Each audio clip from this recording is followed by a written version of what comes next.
What is up, guys? My name is Oliver. I am going to be doing a size comparison between these two FJ40 Land Cruiser RCs. This one is the FMS FJ40, and this one being the RC four-wheel drive G2 Cruiser body.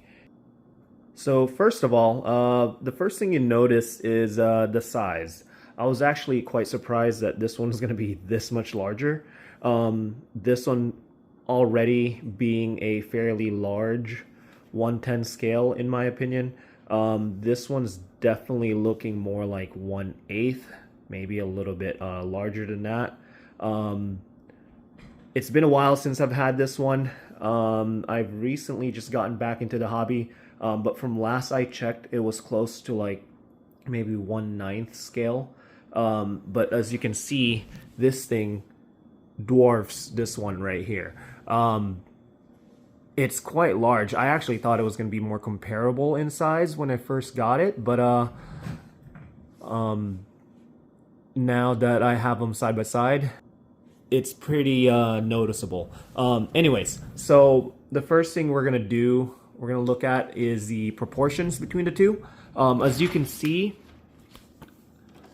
this one right here, I actually really like the proportions on this one. It seems a little bit more true to scale, or true to the FJ40 platform. It has that short wheelbase and that shortened body right here. I'll show you the difference between this one and the FMS. But it has that short wheelbase, just basically looking true to the actual FJ40 right here. Not that this is any bad. I actually really like this one too from the front. For some reason, to me, like, I feel like these lights look more true to the FJ40 versus this one. Now this one, this isn't a licensed body from RC four-wheel drive, so I imagine that they actually did change up the proportions a little bit just to, you know, kind of make it look like it, but really close to it still. Like these labels, these emblems right here, and right here, actually that was aftermarket. I have to add that on there because it didn't come with it. And this one's a fully licensed body, so everything else looks really good on this one, including these side mirrors. This one came with plastic side mirrors, but as you can see, I've already broken it off. And I really love the detail on this body right here. But as you can see, I'm going to move this a little bit right here. As you can see with this one, this one's got, for some reason, the back part right here looks really long. And it's the only thing to me that's kind of throwing it off, besides the fact that if you can see right here, this kind of bulges out right here on the top, whereas this one's more flush. But yeah, as far as proportions go, those are the only things that I'm seeing right now.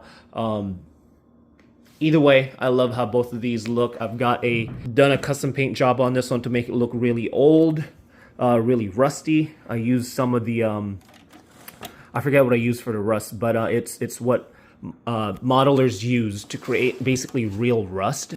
You basically spread like metallic paste on there and then an oxidizer, and it turns into real rust. So all this stuff right here is real rust, and then airbrush green, which is probably like my favorite color. So anyways, I love this color.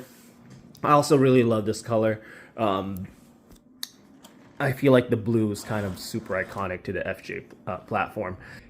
Anyways, that is the size comparison and proportional comparisons between the two right here. Next thing is the plastic versus metal. So this right here is mostly made up of plastic parts, including the bumper, the axle, it's kind of hard to see right there, and all the little bits and pieces there. This one is metal right here, the steering link, I believe, with plastic ends, as well as the links are Metal, yep, with plastic ends. Whereas this one right here, this one's got all metal, basically almost everything. The axles are metal, the links underneath are metal. Everything's basically metal right here. And this honestly is much heavier than than the FMS. And because of that, it's kind of really clunky to drive around, but I actually kind of like that because I kind of like the scale performance versus than just like crazy performance, I guess, so to speak. Anyways, this one I haven't really driven yet. I kind of drove it around my living room. I kind of like the bounciness of it, to be honest with you.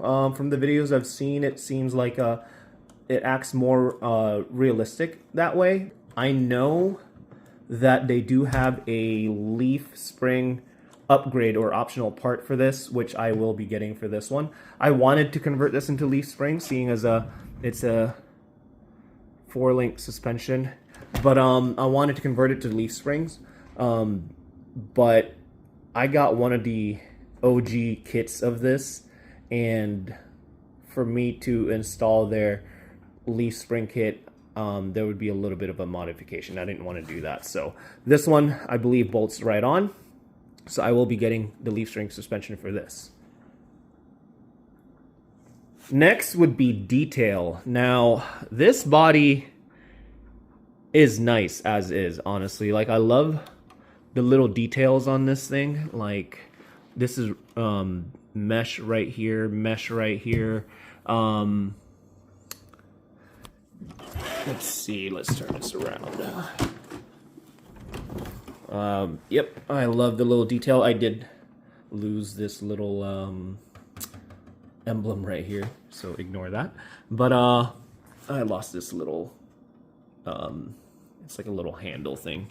But anyways, I love the detail on this thing. The interior, if you can see in there, I've got a little bit of scale accessories in there. It's kind of hard to see. It's got a full interior, seats and everything. It's even got that shift knob right there.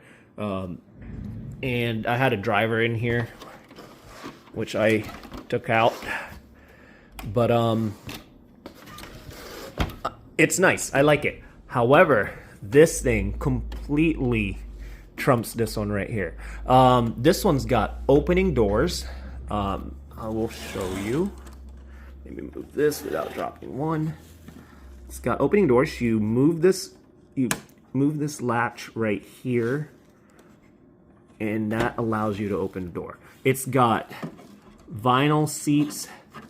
The steering wheel itself turns as the front tires turn, and you got all the buttons on the dashboard. You've got like the pedals and everything like that.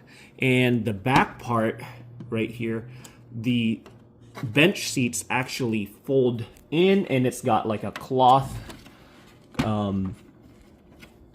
feel to it and everything. Let me see if I can show you guys. All right, let's go to the back right here. So you can actually open this. These barn doors right here, they do open. You can see the latches right there. I don't want to open it right now because I don't want to end up loosening the plastic pieces there, but they do open. This is cloth right here. It's even got some foam in there to make it feel real and everything, and they actually fold. They fold in. It gives you a little bit more space right here, but look at that interior right there. Super nice, super detailed. Let me close this. Yeah, so as far as detail goes, this definitely wins. Also, you can see these come with these bumper pieces too. The RC four-wheel drive version did not come with it. You can buy it. I believe they have them in their inventory, but they've been out of stock for a while, so you do have to add that on top of this. But this one comes with it. Now, that being said, these are plastic pieces though. If you buy the ones for RC four-wheel drive, they do come in metal. So that's the only thing. I wish this thing came with metal bumpers, or at least like this part right here is kind of flimsy. For some reason, when I bought this, I was thinking that it was going to be steel because I kept thinking about this other one. But when I got them, it was plastic. I wish they were metal, but it is what it is, so it's all good. The gas cap right there. This one has more of like an actual covering right there, but this one's got a gas cap right here. Cool design. I like the mirrors because it's an actual mirror right there. But yeah. Okay, so as far as kit versus ready to run, now they do come with a ready to run version of the G2 Cruiser. I believe it comes in red. It's like a red molded plastic. I don't think it's actually painted. Now, when I got this, this was a kit. This was one of the original kits when it first came out. It came with like a tan colored molded plastic. I didn't really like that, so I ended up painting it green, adding all this rust and all that stuff. So it did take some time, take some work to do that. Whereas this one obviously comes painted like this. I don't think it's actual paint, but it's also molded plastic, but it's very it looks really good. It comes with the other version of this is a yellow color, which I actually kind of like better on pictures, I guess, but I still really like that one. So yeah, so this one you do have to paint if you get the kit version, and this one being a ready to run, it's ready to go. And then as far as prices go, this one, I got it as a kit. It was $429.99 at that time. You still have to build it, you still have to paint it, you still have to add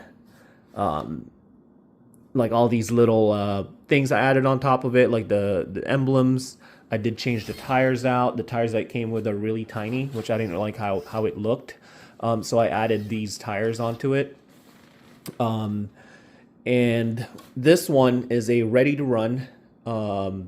It retails for $349.99. And it basically comes with everything except for batteries for your transmitter and the battery for, obviously, the vehicle itself. Now, there is one thing I want to mention. There's not a lot of space inside this hood right here. In fact, I can't get my 5200 2-cell lipos in here. And I am using this old school 2200 lipo battery inside, and that's what I'll be using for this one for now until I get another one. But that's another thing to mention, because for some reason I thought like, oh, I know it's gonna fit the 5200. It's kind of like a standard 2-cell size battery. It did not fit. It was too wide, and it just didn't have much room to move around. All the electronics are in here on the hood, and that's actually how you put the battery inside. Receiver sits up top right here, ESC right here, motor, and then chassis mounted servo, and then you've got like kind of like a small little spot right here for the battery, and it does come with a servo for the steering wheel as well, because the steering wheel turns as the front tires turn. This one is kind of set up more traditionally. The way I like to remove this body is I actually there's clips in here. It's gonna be a little hard to see, but there's a body clip right here. I like to pull those out, and then there's one here, and then same thing on the other side, and then it just comes off. Some people like to get these screws. You can do that too, instead of using the body clips. But it's more set up traditionally. Chassis mounted servo. There's a transfer case there. And the battery sits, you can kind of set it up however you want, but I set mine basically just perpendicular to the chassis. So anyways, that's the setup. But there you go. I don't really see a whole lot of videos on YouTube comparing these two. I've seen a few videos with them two running together, and in fact, it's kind of funny because even when I see it run together, they don't look, the size difference doesn't look nearly as crazy as when they're actually next to each other. But there you go. That's the comparison between the two. I will have running videos of this soon, And I hope you guys enjoyed that. Have a good day.